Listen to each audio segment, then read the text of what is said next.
Olá, crianças, bom dia! Então, vamos dar continuidade às nossas atividades de ensino religioso.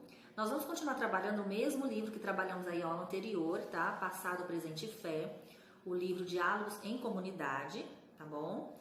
Hoje nós vamos trabalhar as páginas 16, 17, 18 e 19, tá? Vamos falar um pouquinho aí do tema voltado ao trabalho, tá? Vamos falar de uma pessoa aí, né, de uma mulher que lutou em prol a defesa das trabalhadoras domésticas, tá? Nós vamos falar um pouquinho aí sobre Laudelina de Campos Melo e falar um pouquinho aí sobre os direitos trabalhistas também, tá bom?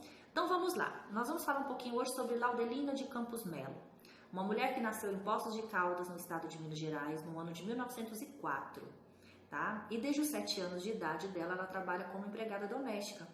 Ela trabalhou então durante 33 anos aí como empregada doméstica, né, trabalhando aí nas casas das pessoas, certo?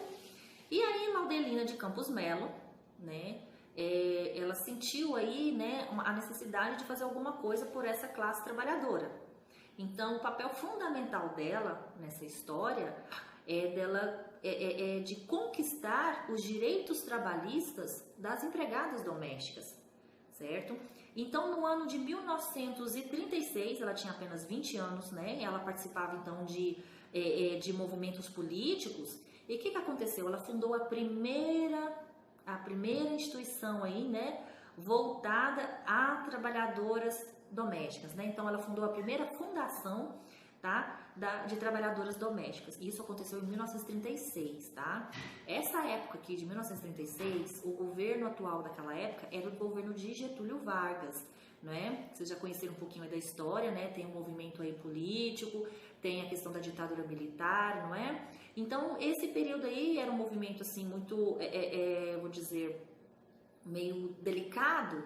E aí a fundação que a Adelina fundou em 1936, foi fechada, tá? E foi reaberta novamente apenas 10 anos depois, em 1946, foi reaberta a fundação das trabalhadoras domésticas, tá bom?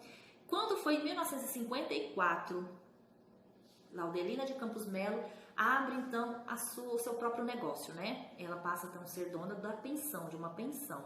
E o que ajudava ela ali nas despesas, né, na questão aí da complementação da renda, era a venda de salgados, tá? Ela também promovia eventos aí, né, de debutantes para meninas negras, né, para as moças negras. O que é essas festas aí de debutantes? A festa de debutantes é uma festa aí onde comemora os 15 anos. Então, Laudelina de Campos Melo organizava essas festas de debutantes. Ela organizava também o baile Pérola Negra, né, lá no Teatro Municipal de Campinas, tá certo? Ah, um detalhe. A primeira fundação, lá em 1936, que ela fundou das trabalhadoras domésticas, tá? Foi em Santos, tá certo? Vou falar esse detalhe para vocês aí. Foi lá na cidade de Santos, em São Paulo. Em Campinas, então, ela trabalhou aí como pensão, né? Com a pensão, onde ela abriu esse negócio para ela. E também com a participação delas aí em eventos culturais, tá bom? Muito bem. Quando foi em 1961... ela fundou, então, a Associação Profissional Beneficente das Empregadas Domésticas, tá? Isso em Campinas, influenciando, então, a criação de associações similares no Rio de Janeiro e em São Paulo.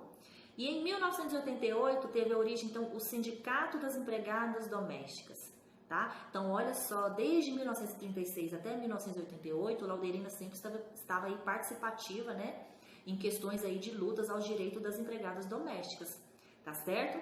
Então, durante toda a vida de Laudelina, ela lutou, tá? Em defesa das mulheres, da população negra, tá? Das trabalhadoras domésticas, contra o preconceito e a discriminação, certo?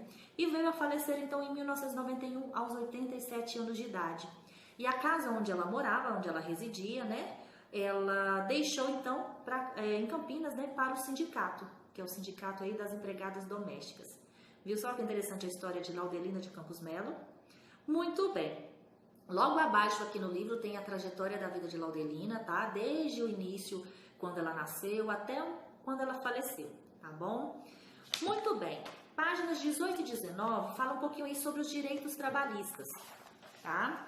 Aqui tem a carteira, então, de trabalho, tá? A carteira de trabalho, tá? E Previdência Social, que em 2017 Houve uma alteração, então, aí na consolidação das leis trabalhistas, tá? Consolidação das leis do trabalho, que é CLT, sigla de CLT. Então, formalizou e garantiu direitos às trabalhadoras domésticas. Então, isso aconteceu em 2017, houve uma alteração, tá? O que diz? Ainda hoje, o trabalho doméstico é uma das principais ocupações entre as mulheres, que são a maioria no setor em todo o mundo, cerca de 80%, ou seja, cerca de 80% das trabalhadoras, né, ou melhor, cerca de 80% então das pessoas que trabalham, das mulheres que trabalham, 80% então aí são trabalhadoras domésticas, tá? No Brasil então permanece sendo a principal fonte de emprego entre as mulheres, diz Claire Hobden, especialista em trabalhadores vulneráveis da OIT, tá? Logo abaixo aqui tem a Declaração Universal dos Direitos Humanos, o que diz o artigo 23. Todo ser humano tem direito ao trabalho, à livre escolha de emprego, a condições justas e favoráveis de trabalho e à proteção contra o desemprego. Então, diz o artigo 23. Todo trabalhador, então, tem direito à escolha do seu trabalho, tem direito, então, à livre escolha do que vai trabalhar, tá? E também as condições justas e favoráveis de trabalho, certo? Todo ser humano tem direito a organizar sindicatos e a neles ingressar para a proteção dos seus interesses. Olha só que interessante. Então, a gente tem essa liberdade, né, de ser justo, né, de a gente poder escolher o nosso próprio trabalho, de ter a proteção contra o desemprego, que é o seguro-desemprego, tá? É uma renda que a gente recebe aí durante um período, tá? Para a gente poder se organizar e conseguir um novo emprego novamente, tá bom? Página 19. Dona Laudelina de Campos Melo era consciente da situação da mulher negra já em 1925. A situação da empregada doméstica era muito ruim. A maioria daquelas antigas trabalharam 23. Ou seja, a maioria daquelas antigas trabalharam, então, 23 anos, tá? E morriam na rua pedindo esmolas. Lá em Santos, a gente andou cuidando, tratou delas até a morte. Era um resíduo da escravidão, porque era tudo descendente de escravos. Olha o que diz aqui Laudelina de Campos Melo, tá? Ela teve a sua vida marcada, então, pela defesa das domésticas, da educação e dos seus direitos. Aqui na página 19, então, tem entre os direitos dos trabalhadores domésticos no Brasil atualmente estão. Aqui tem uma lista aí de pontinhos sobre os direitos dos trabalhadores domésticos, tá? Salário mínimo, remuneração por hora extra, banco de horas, remuneração de horas trabalhadas em viagem e serviço, intervalo para refeição ou descanso, adicional noturno, repouso semanal remunerado, folga e feriados civis e religiosos, férias, 13º salário, licença maternidade, vale transporte, instabilidade, ou seja, estabilidade em razão da gravidez, fundo de garantia de tempo de serviço, que é o FGTS, seguro-desemprego, salário família e relação de emprego protegida contra dispensa arbitrária, ou seja, sendo justa causa. Então, esses aqui são, entre os direitos dos trabalhadores domésticos no Brasil, o que estão sendo aí os atuais, tá bom? Muito bem. Atividade ensino religioso de hoje. Fica então 4 atividades para vocês responderem, tá? Sobre este conteúdo, tá certo? Respondam então no caderno de ensino religioso, tá certo? Aguardo vocês então na sala virtual para a gente discutir um pouquinho mais sobre o tema. Até lá!